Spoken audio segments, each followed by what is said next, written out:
That's the underlying structure of my work actually.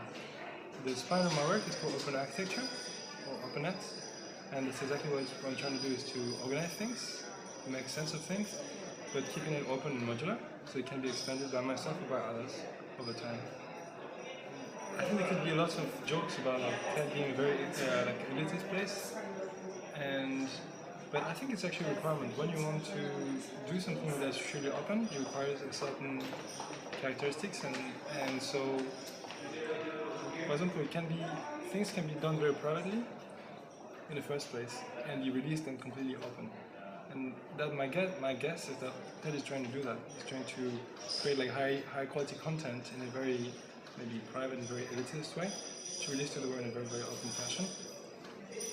If you think about the arts, that's very often what's happening as well. Like there's somebody who has an idea and then gets taken and then gets amplified and expanded, and that's how you achieve openness, is the process. It can't be open all the way. Like that's very typical for open source projects. You need to have an idea. You need to have a core team of people who actually care about the idea. We nurture it, we treasure it, and then you can make it open, and then it can become whatever. But it's very important that somewhere in the process there's this essence of openness.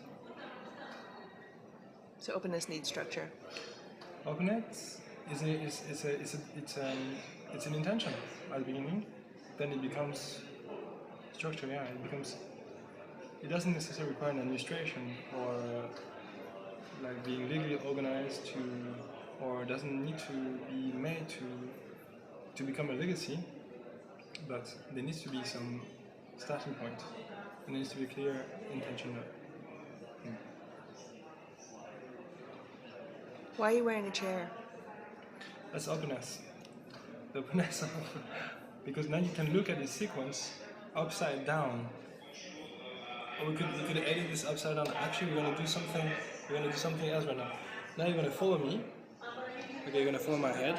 Okay, I need it now. You follow my head.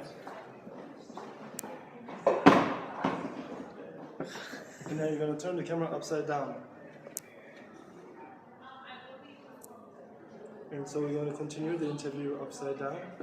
So that's openness. You don't have boundaries or dimensions or gravity required.